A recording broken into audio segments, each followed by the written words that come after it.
Welcome to Tabletop Empire. My name is Nate, and today we will be talking about damage, critical injuries, and healing in Star Wars RPG. Now, in the past, we have briefly talked about wounds, strain, and states of health, but let's dive a little bit deeper into that. Wounds are how a character tracks how much damage they've taken. Each character also has a wound threshold, which when exceeded, the character is knocked out and incapacitated, and the character immediately takes one critical injury. Now, in rare situations, this can result in the player's death. The maximum amount of wounds that a player can take is double their threshold, and they remain incapacitated until their wounds reach below the threshold. If an NPC or a minion class enemy pass their wound threshold, then they are defeated. That can be they're either crippled or knocked out or dead. It's really up to the GM. Strain is also a part of combat. This is going to be when the player is impaired in some way that does not cause physical harm. Additionally, anything that causes stress, fear, anxiety, or emotional turmoil will also cause the player to suffer some strain. And like wounds, strain also has a threshold that when exceeded incapacitates the player until the strain no longer passes the threshold. In this situation, the character is likely unconscious, but they could just be dazed or stunned or completely unaware of their surroundings. And then NPCs and minions will just typically take their strain to their wounds threshold. However, Nemesis class enemies will take strain and wounds the exact same way that players do. So let's talk about critical injuries. We've been kind of building up to this in a couple other videos. These can be pretty dangerous, and if they are left alone and stack up, can kill the player. You should blast like on this video to prevent yourself from getting a critical injury in your next session. Are you safe now? Okay, good. Thanks. Most of the time, critical injuries will be obtained by either exceeding your wound threshold or by getting hit with a critical hit, but there are a couple other methods. So each time the player suffers a critical injury, they will roll a D100 and then compare the results of that roll to the critical injury table. You can find the table at these pages, and these can range from anything from short-term one-off effects to dismemberment and even death. Critical injuries also have to be specifically healed and stick with the player until that is done. We're going to get into healing critical injuries towards the end of this video. Each subsequent critical injury will add 10 to that D100 dice roll. So let's say you have 2 critical injuries, you roll a D100 plus 20, and then you look at that result on the table. This means that even the most mild critical injuries stack up and will need to be healed as soon as possible. So beyond incapacitated, there are 3 status effects that may affect characters. The first is staggered, which means the character cannot perform actions, including using maneuvers as an action. Immobilized means the player cannot use any kind of maneuver, and disoriented just adds a setback dice to all checks. These will last for the specified duration, or under rare circumstances, if there isn't a set duration, then it lasts until the end of the character's next turn. If a character is hit with a status effect multiple times, then the duration stacks on each other, but it never lasts longer than the encounter. If a player does end up dying, which is only possible by reaching a 141 or higher critical injury, then it is permanent.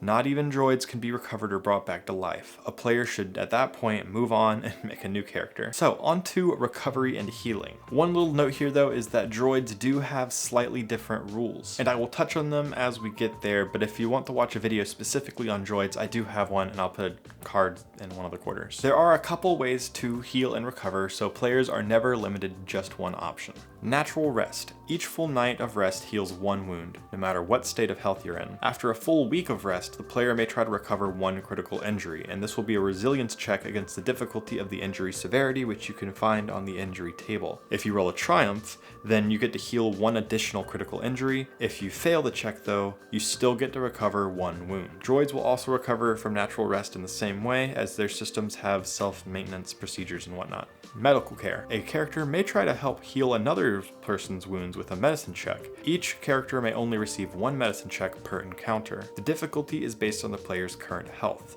and each success heals 1 wound, and each advantage heals 1 strain. A character may also try to heal someone's critical injury with a medicine check against the injury severity rating. This may be attempted once per week per injury. Without proper equipment, you'll increase the difficulty by 1, and if you're trying to heal yourself with this, then you increase the difficulty by 2. Droids follow the same rules, but just replace medicine checks with mechanics checks when the droid is the one being healed. Also, they only increase the difficulty by 1, not 2, when self-healing critical injury since they can avoid feeling pain. Back to tanks. The rate of recovery depends on the character's state of health. If wounded, the player heals 1 wound every 2 hours. If incapacitated, then it becomes 1 wound every 6 hours. And at the end of a 24-hour period, the player may attempt the resilience check to remove a critical injury at the severity difficulty. If the check fails, then you can still recover 1 wound. Droids, you will use oil baths instead of back to tank. Oil baths will heal 1 wound per hour but cannot be used to heal critical injuries. Stim packs. These heal a fixed amount with no check required. The downside is that they have a reduced effect between a long rest. The first stim heals 5 wounds, and the next heals 4, then 3, then 2, then 1, and onwards will have no effect at all. It costs 1 maneuver to use,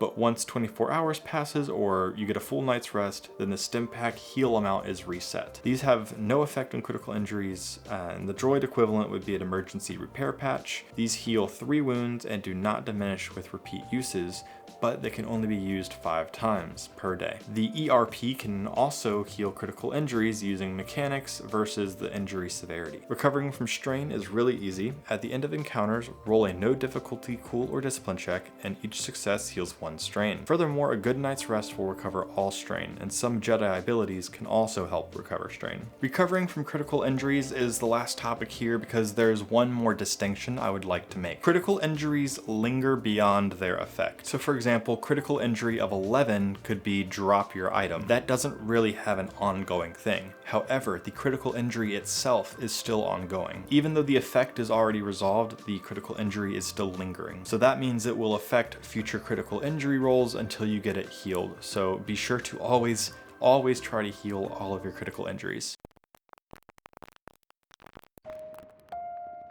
As a Merry Christmas to all of my subscribers, I will be hosting another giveaway. You can find all of these details on how to win in my community tab, but the TL didn't read version of it is if you want to enter and do this giveaway, be sure to subscribe to the channel, comment down below, and be sure to include your Instagram handle in the comments so I can message you if you win. In 2 days, on the 4-month anniversary of this channel, December 17th, I'm gonna select a winner and you will win a Star Wars RPG sourcebook of your choice within certain options. I will be announcing the winner on my Instagram at the Tabletop Empire, so follow there if you haven't already. Again, for the full rules, go and read the community post, but this is just my way of saying thank you so much for all your support and engagement and everything and love.